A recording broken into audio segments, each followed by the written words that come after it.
اعوذ باللہ من الشیطان الرجیم بسم اللہ الرحمن الرحیم الحمد للہ الذی جعل کمال دینہ و تمام نعمتہ بولایت علی بن ابی طالب علیہ السلام والصلاة والسلام علی سید الانبیاء والمرسلین وعلی طیبین الطاہرین المعصومین اما بعد فقد قال امیر المؤمنین علی بن ابی طالب علیہ السلام بسم اللہ الرحمن الرحیم اما بعد فإن الجہاد باب من ابواب الجنہ فتحہ اللہ لخاصۃ الاولیاء۔ ناظرین گرامی قدر سامعین محترم السلام علیکم ورحمۃ اللہ۔ خطبہ نمبر 27 میں امیر کائنات نے جہاد کے حوالے سے چند مورد بیان کیے ہیں۔ 8 چیزوں کی جانب مولا نے اشارہ کیا اس خطبے میں۔ پہلی چیز، جہاد جنت کے دروازوں میں سے ایک دروازہ ہے جسے اللہ نے اپنے مقرر مخصوص کردہ حکمرانوں اولیاء کے لیے کھولا ہے۔ دوسری بات، جہاد ذمہ داریوں کی پوشاک ہے، اللہ کی عطا کردہ زرع اور سپر ہے۔ تیسری بات، جہاد سے پہلو بچانے والوں پر اللہ کی طرف سے تمام آفات و مصائب و آلام و ذلت مسلط کر دی جاتی ہے۔ چوتھی بات، حضرت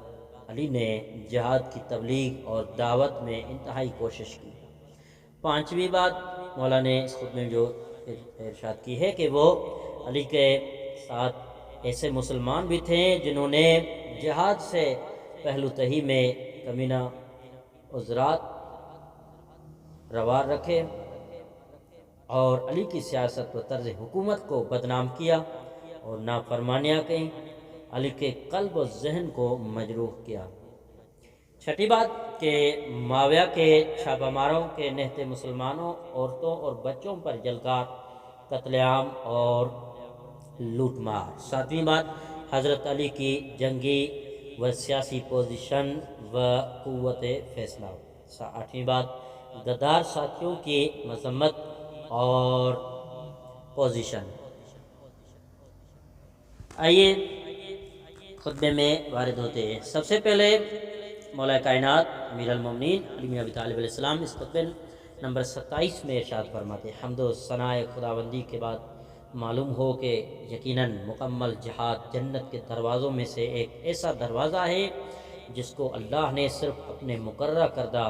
مخصوص حکمرانوں اولیاؤں کے لیے کھولا ہے، اور یہ کہ جہاد تمام ذمہ داریوں کی پوشاک ہے اور اللہ کی ایسی زرع ہے جو قلعے کی طرح محفوظ ہے، اور اللہ کی ایسی ڈھال ہے جو تحفظ کا وثوق فراہم کرتی ہے۔ چنانچہ جس کسی نے بھی جان بوجھ کر جہاد کو ترک کیا، اللہ اسے ذلت کا لباس پہنا دیتا ہے اور آفات و حادثات آزمائشوں کا کوٹ پہنا دیتا ہے، بدنامی اور تنزل میں مبتلا رہنے کے لیے راندہ درگاہ کر دیا جاتا ہے، اور اللہ اس کے دل پر بے عقلی اور بے بضاعتی وارد کر دیتا ہے، اور جہاد کو ضائع کرنے کے سبب حق اس سے سلب کر لیا جاتا ہے، وہ باطل پر چلنے لگتا ہے، غربت و بے چارگی میں دھنستا چلا جاتا ہے اور اسے انصاف سے محروم ہونا پڑتا ہے۔ خبردار ہو کہ میں نے تم کو یقیناً اس قریشی قوم سے جنگ کرنے کی دن رات دعوت دے دی، تمہیں نہایت رازداری سے بھی جنگ کی اسکیمیں سمجھائی اور برسر عام بھی اعلان جنگ کرتا رہا ہوں۔ میں نے تم سے بارہا یہ کہا ہے کہ ان کے حملہ آوروں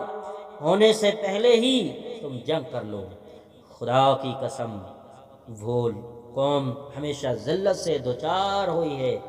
جس نے اس وقت جنگ شروع کی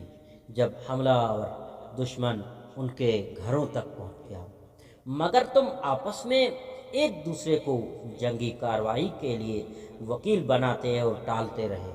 تم نے ایک دوسرے کی پشت پناہی اس وقت تک نہ کی جب تک خود تم پر قتل و غارت کا آغاز نہ ہو گیا ہو، اور جب تک تمہارے وطن کے لوگوں پر تمہارے دشمن نے حملہ کر کے قبضہ نہ کر لیا۔ دیکھو یہ غامدی یعنی ابو سفیان بن عوف اور اس کے چھاپہ مار سوار لوٹ مار اور قتل و غارت کے لیے شہر انبار پر چڑھ آئے، اور وہاں کے حاکم حسان ابن حسان الکبریٰ کو انہوں نے بے دریغ قتل کر دیا، اور وہاں سے تمہارے محافظ فوجی دستوں کو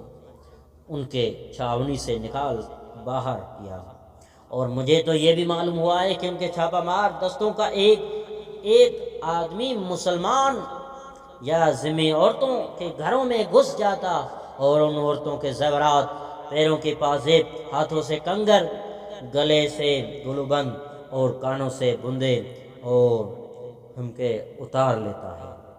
ان لوگوں کو اس لوٹ مار سے روکنے والی کوئی صورت نہیں ہوتی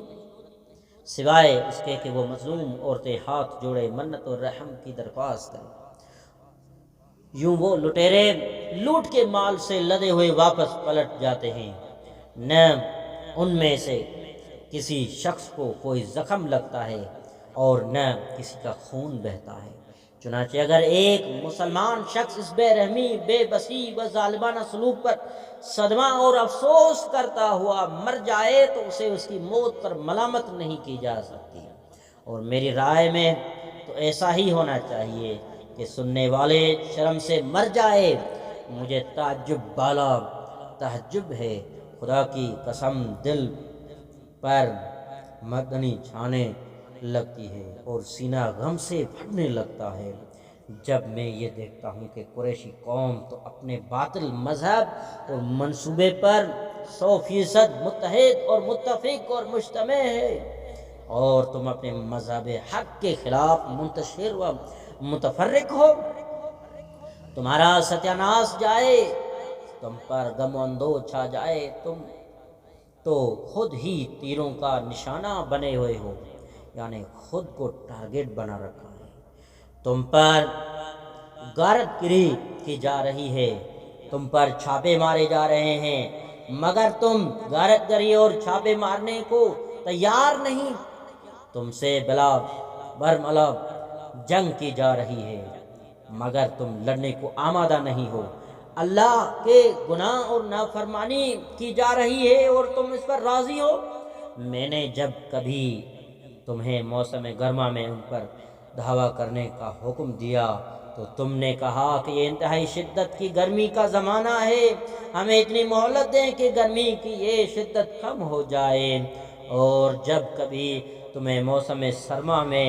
اس قوم پر حملے کے لیے کچھ کرنے کا حکم دیا تو تم نے جواب دیا کہ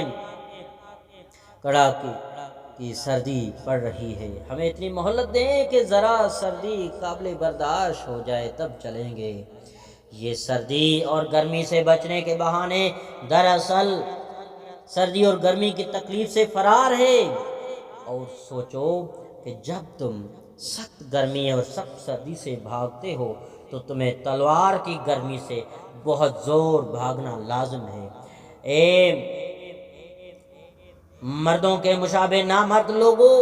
اے بچگانہ سوچ بوجھ رکھنے والے دانشوروں، اور اے چار دیواری کے پیچھے پلنے والی پردہ نشین عورتوں کے عقل والے مردوں،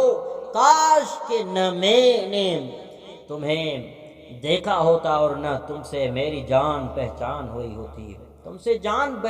پہچان ندامت کا سبب بن گئی، خدا کی قسم اس جان پہچان سے رنج و تکلیف میرے پیچھے پڑ گئی ہے، اور اللہ تمہیں غارت کرے، تم نے میرے دل کو پیپ سے بھر دیا اور میرے سین کو غیظ و غضب سے چھلکا دیا۔ تم نے مجھے ہر سانس پر رنج و غم کے جام پلائے ہیں،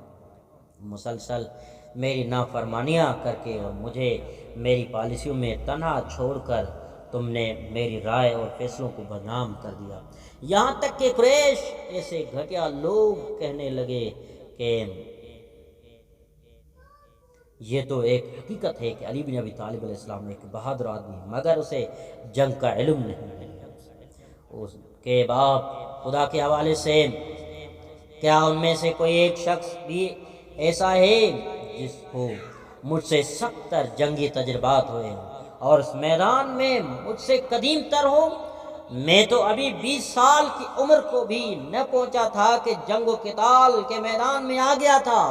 اور اب تو میں 60 سال کی عمر تک آ گیا ہوں اور جنگ کا طویل ترین علم رکھتا ہوں. لیکن یہ بات ہے کہ اس رائے اور فیصلے کی قدر و قیمت کیسے معلوم ہو سکتی ہے جس کو آزمایا ہی نہ گیا ہو، کسی نے اس پر عمل ہی نہ کیا ہو. السلام علیکم ورحمۃ اللہ وبرکاتہ.